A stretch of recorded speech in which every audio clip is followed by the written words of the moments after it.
Bom dia, boa tarde, boa noite, sejam muito bem-vindos ao MBCVcast. Estamos falando do Ministério Batista Cristo é a Vida, da cidade de Novo Hamburgo, no Rio Grande do Sul, e queremos muito a sua presença, a sua audiência, para que nós possamos continuar fazendo esses testemunhos, que também é testemunho, né? Mas fazendo esses conteúdos para que você possa ser edificado. Então é um conteúdo gratuito, gente. Você pode compartilhar, você pode ver quantas vezes você quiser. Então não desperdice as oportunidades para que você possa crescer como pessoa, como ser humano e como filho de Deus. Toda segunda-feira pela manhã, 9 horas, nós falamos com o apóstolo Neuci José Rorato. Seja muito bem-vindo, pastor. Bom dia, pastor Eliane. Lindo dia. Comece esse dia com chimarrão. Muito obrigada. E um bom dia a todos que nos seguem. Que tenhamos um dia muito proveitoso. Que as experiências, os ensinos, o trabalho, as convivências, tudo isso venha construir, venha consolidar, venha nos tornar melhores. Então, desejo do meu coração é um dia na paz, na comunhão, olhando para o futuro e tendo passado como às vezes alguma lembrança de coisas que não se deve repetir. E o que é bom já nos fez bem e a gente não vai esquecer. Para quem não sabe, a gente fica às vezes pensando, o pessoal que é de outros estados, né? Mas como é que vocês fazem? Como é que vocês tomam chimarrão na mesma bomba? Sim, gente, aqui tem em torno de 100 graus aqui nessa bomba.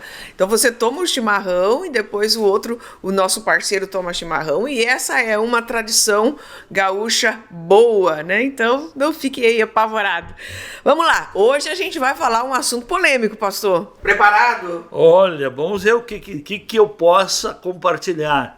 Eu não vou além da fé que tenho e não falo abobrinha.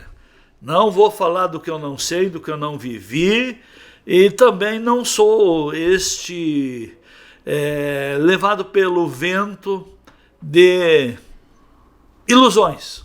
Eu sou prático, pés no chão, raiz. É isso aí. Então nós estamos em novembro azul, que é o novembro que fala, claro, sobre as questões de saúde do homem, mas eu quis provocar hoje nós trazermos uma conversa sobre essa reconstrução desse novo homem para o novo mundo, né? Como é que nós estamos vivendo hoje nessa nova configuração familiar e como está esse local aonde o homem está, como ele está digerindo tudo isso. E eu quero falar um pouquinho antes do pastor começar a sua live, falando sobre o grupo Red Pill. Você já ouviu falar do grupo Red Pill?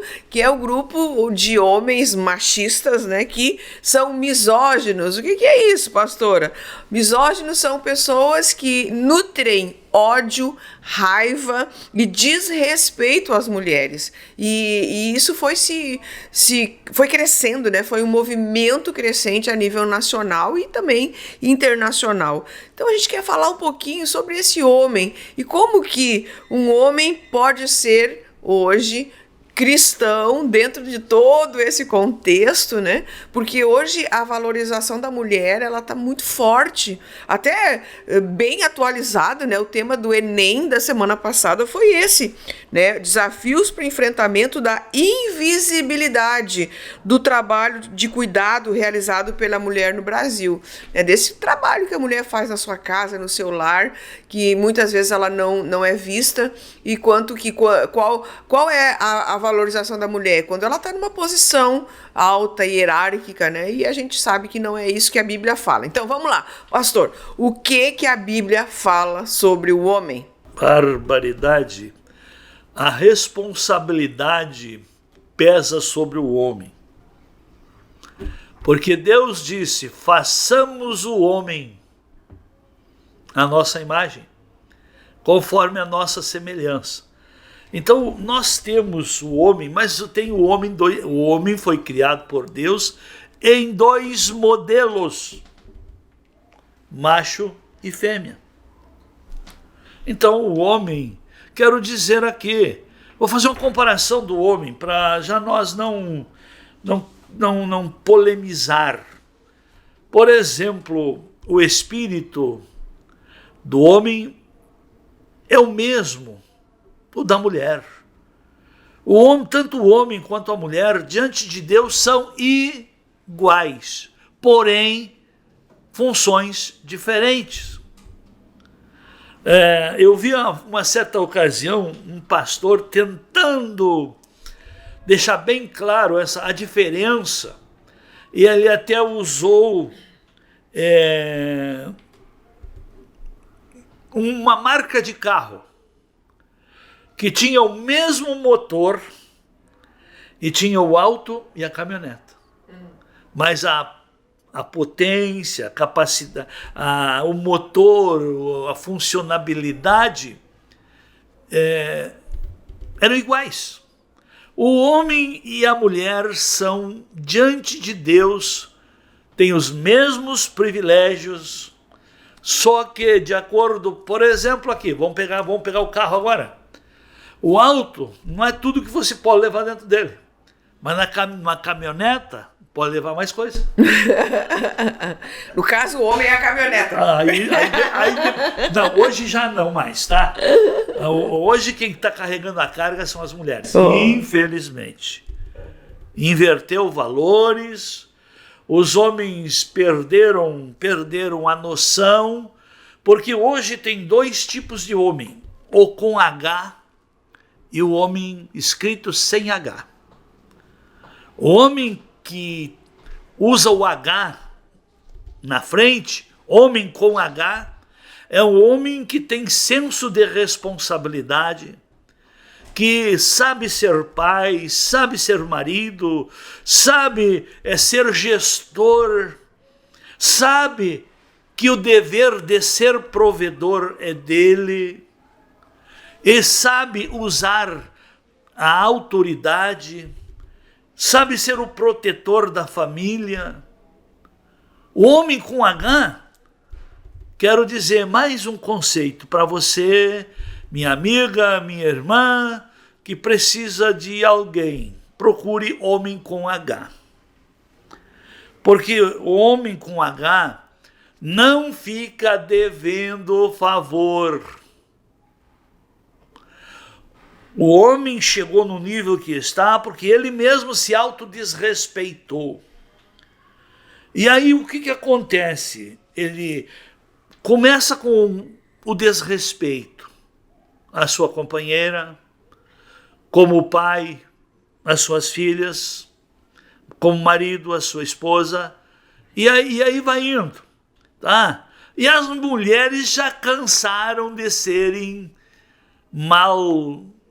cuidadas, protegidas, providas e projetadas. E elas foram à luta. E essa luta, aliás, o resultado da luta feminina, de ter conquistado espaço no mercado de trabalho, tem causado ciúme em homens e tornaram homens violentos. É o ciúme que provoca a irritação, a competição, a perseguição. E isso começa dentro de casa. Olha, uma pessoa bem-sucedida se torna admirada, elogiada, preferida. O mercado de trabalho dela é um mercado aquecido. Ela nunca fica sem o seu ganho, sem oportunidades de trabalho. E o homem que não se preparou e está casado com uma mulher assim, ai meu pai, ele tem que se converter para não fazer besteira. Tá, pastor, mas aí, agora, o senhor tocou num ponto, assim, que eu acho que é cultural. Por exemplo, claro, por que as mulheres, elas avançaram meteoricamente, a partir dos... Eu até poderia dizer assim, a partir dos anos 60, mais ou menos, né? 50 já começou um movimento, mas a partir de 60 as mulheres começaram a buscar... houve uma troca, né? A família tradicional passou por uma família moderna e hoje a gente está na família contemporânea. Mas vamos lá. Quando o senhor... mas o senhor não é referência nesse sentido. Porque o senhor começou a trabalhar com... Quantos anos mesmo? 6 anos de idade. Não, aí não dá, né? Aí não dá para ser referência. Mas vamos pegar em geral, assim, né? Lá pelos anos 60, o que acontecia? A mãe ensinava a menina, porque a mãe ainda não estava no trabalho fora, ainda na década de 60, ali estava uma miscigenação, né? Uns iam, outros não. Então, a mãe ensinava a menina o que dentro de casa? A lavar roupa, a fazer comida, a fazer bolo. A mãe ensinava as lidas domésticas. E aonde os meninos estavam nesse momento? Trabalhando fora de casa. Não. No pátio. Jogando futebol. Cuidando da criação. Mas isso lá não dá para ser referência. Cuidando, tratando as galinhas, levando comida para os porcos. Essa referência não dá, pastor, não dá. Não, mas eu falo do que foi a minha construção, né? Sim. Sou de uma família de 13, então as minhas irmãs cuidaram os meus irmãos, porque eu sou dos homens o mais velho. Mas isso é década de 50. Década de 60. 60. Elas cuidavam da casa, das crianças, e os meninos eram lá fora. E à medida que cada um tinha alguma energia, alguma capacidade, ia ajudar. Claro que eu não posso ser eu fui modelo para mim, para minha família, para minha descendência, mas não era um modelo de sociedade, porque a nossa família, como teve essa cultura, no ano de 1968, migramos aqui para o Vale, vindo lá das missões do estado do Rio Grande do Sul, e viemos para cá. Todos se encaminharam bem, porque nunca tiveram dificuldades de obedecer à autoridade paterna. Pois é, mas assim, para entender isso que o pastor está falando hoje, a pessoa tem que ter mais de 50 anos. Porque os menos de 50 anos hoje, pastor, eles não são seres humanos. Eles são seres urbanos. Então, o ser urbano que se construiu, ele não entende essa fala. Né? No ser urbano acontecia isso. A menina ficava em casa e o menino ia para fora brincar. Isso aí. Então, não houve essa preparação. E o que aconteceu agora, a partir da década de 90, mais ou menos, ali, a partir da década de 90 veio a resposta, o resultado disso, né? De quem não se preparou. Eu não vou dizer que as mães elas são culpadas, mas elas têm a sua parcelinha. Esse sistema foi se criando gradativo e progressivo. Sim.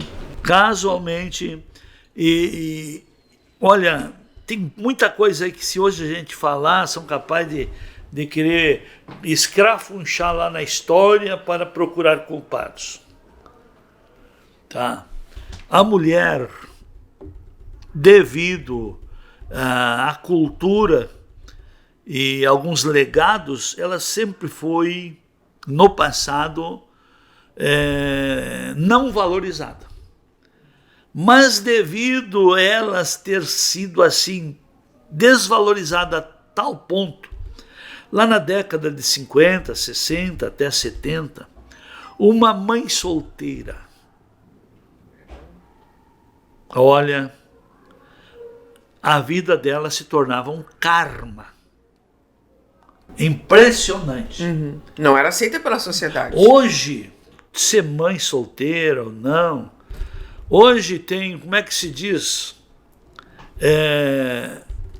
Os homens estão tão desqualificados que se uma mulher está afim do cara, ele já não olha mais nem a idade. A cultura daquele tempo, o homem sempre tinha que ser mais velho que a mulher.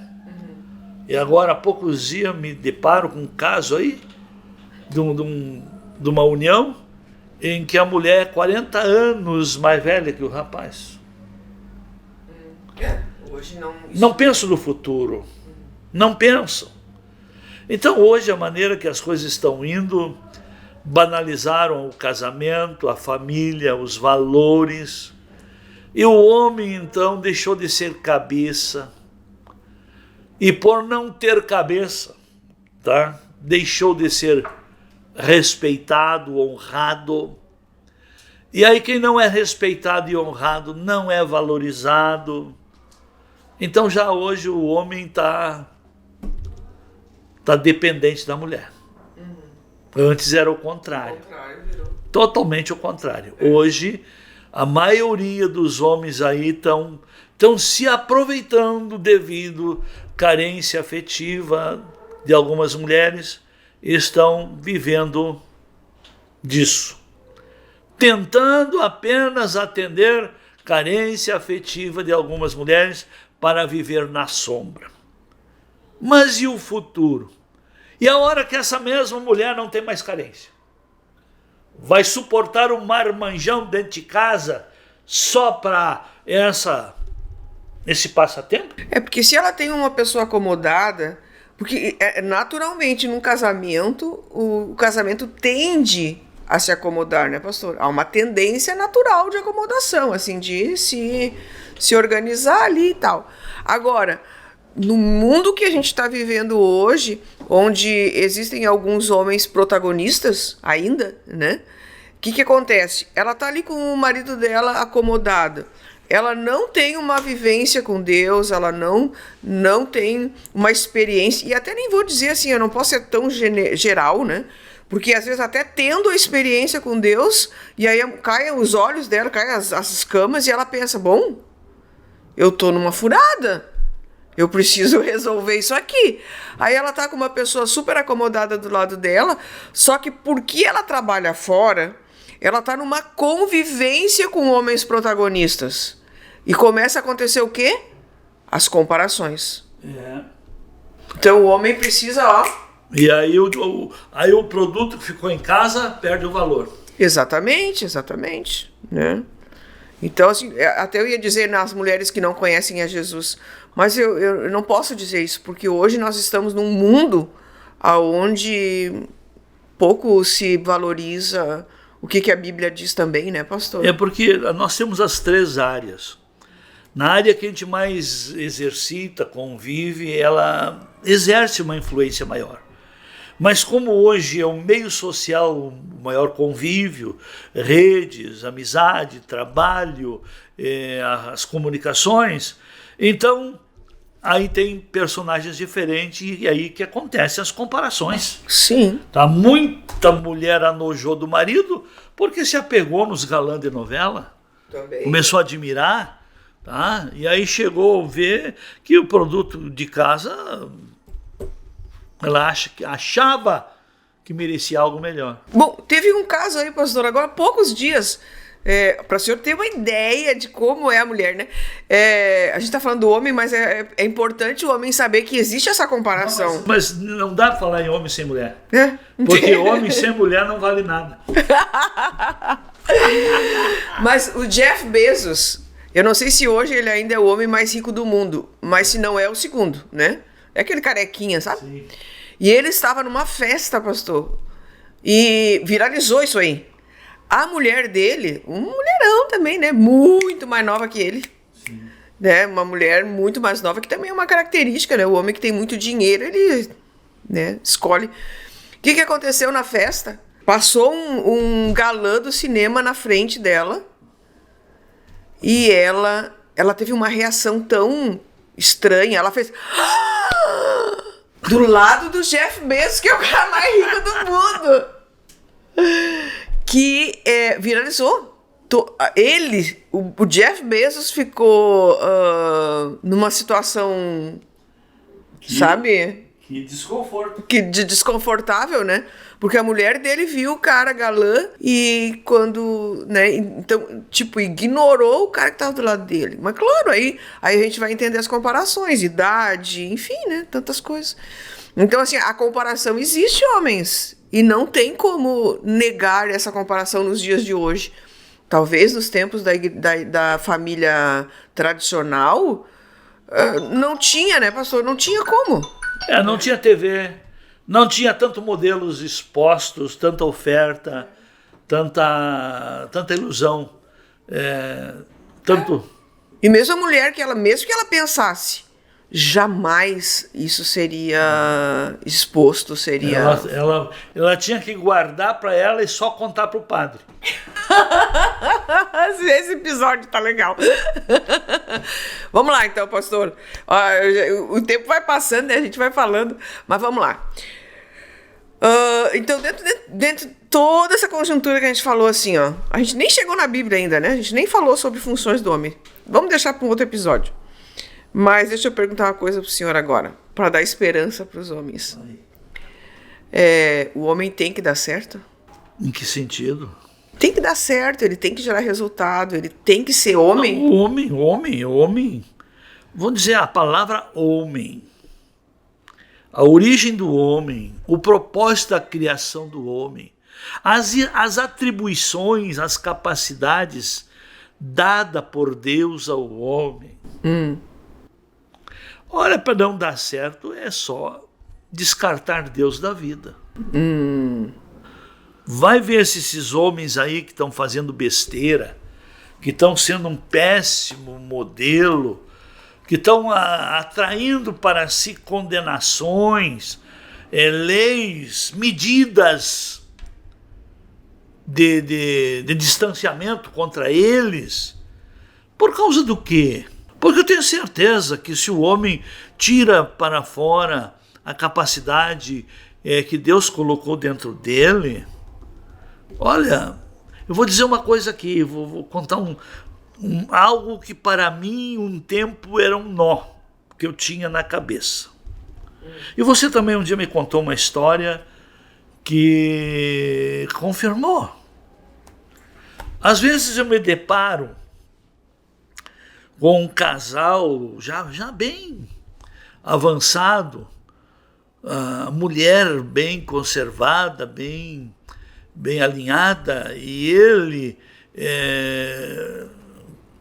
a aparência, a fisionomia, a estética dele, eu ficava pensando, como é que essa mulher aguenta esse homem, ou não cansou dele, ou não anojou dele, ou não se assustou com ele. E aí depois eu fui ver. Eu vou dizer uma coisa aqui, minha gente, aliança, ela se mantém, compromisso se mantém, os valores se mantêm daquilo que a pessoa tem no interior, não no exterior. Não é a beleza do homem que torna uma mulher feliz, mas são as virtudes, as capacidades, são os valores que o homem traz e a autoridade espiritual que o homem tem quando ele é ajustado ao propósito divino. Por que a própria palavra diz, e vós maridos, até pegar esse texto aqui, e vós maridos amai vossas mulheres como também Cristo amou a igreja, e a si mesmo se entregou por ela. E aí então, quando o homem ama a mulher, tá? Ama, o amor é que cria vínculo. A proteção que se dá cria vínculo. O valor que se dá cria vínculo. O propósito que se tem cria vínculo. Não é a beleza, não é o love, não são as selfie, não são os negócios aí que se faz aí, que se armazena aí, os álbuns de fotos. Não, é o que sai vivo em atitude é que prende a alma de uma mulher. Não é a beleza do homem, não. O homem é atraído pela beleza da mulher, mas a beleza da mulher também não mantém relacionamento, vínculo, não mantém compromisso. Porque a mulher até os 40, ela atrai pela beleza, mas depois dos 40, ela atrai e mantém pelas virtudes. Até os 40, cuide bem da beleza exterior, mas nunca deixe nem homem nem mulher de construir os valores interiores. Por isso que tem o homem com H e o homem sem H. O homem com H, o compromisso que assume, ele cumpre. Ele não fica devendo favores. Não fica devendo favores. E quando a mulher descobre isso, ela, aqui Paulo está ensinando o homem a cuidar da esposa como Cristo cuida da igreja. Mas já tem igrejas que Cristo não está cuidando mais. O que está acontecendo? Se Cristo é o cabeça da igreja, a igreja é o corpo de Cristo, e aqui existe uma alegoria, assim como Cristo, assim como o homem é o cabeça da mulher, Cristo é o cabeça do homem. Assim como Cristo cuida da igreja, o homem deve cuidar da sua esposa. Mas aí eu comecei a observar. Cristo é o cabeça da igreja. Por que tem igrejas que parece que Cristo não está mais lá? Por que tem homens que se tornaram irresponsáveis de não assistirem? De até depois de ter acontecido até a separação, é uma briga para fazer aquele homem pagar a pensão dos filhos. Toda ação tem reação. E a reação desses homens tem duas causas. Ou a mamãe estragou, ou a companheira que escolheu para ser a auxiliadora idônea não acertou. Acho que a gente vai ter que continuar esse episódio. Lembrei o nome do rapaz, Leonardo DiCaprio. Quando a mulher do Bezos viu o Leonardo DiCaprio, ela enlouqueceu. Olha lá, bote lá no seu Google, Jeff Bezos versus Leonardo DiCaprio, que você vai ver lá a imagem da maneira como essa mulher se colocou. Pastor, a gente continua? Continua? Olha. Eu ainda tenho umas coisinhas para dizer. Depende, fala. Não. Então assim, ó, pra gente encerrar nosso episódio de hoje, né? Quero dizer, gostou do conteúdo? Curte e compartilha, se inscreve no canal para que a gente possa avançar dentro da nossa proposta de dar conteúdo gratuito para você. Mas então, a minha primeira fala foi o seguinte: reconstruir um novo homem para um novo mundo. Então, biblicamente, seria manter-se o homem que Deus quer nesse novo mundo. Deus é o mesmo, ontem, hoje e será eternamente. E o que o homem se corrompeu, vamos lá, o homem se perdeu porque se perdeu no homem o governo de Deus. Eu tenho certeza que o homem que se volta para Deus, que aceita o governo de Deus, os princípios de Deus na sua vida, ele pode ser e fazer parte, dar continuidade da família que Deus criou como primeira instituição. Mas não esqueçamos, Deus criou a família como instituição para cumprir o propósito, o desígnio, o chamado, a missão que cada homem recebeu de Deus quando veio a existir. Ok, última palavra então para a gente encerrar. Essa? Fica com essa. Olha, escute de novo que tem coisa boa aí, viu? O que fazer e o que não fazer. Ok. Deus abençoe. Tchau, Deus abençoe.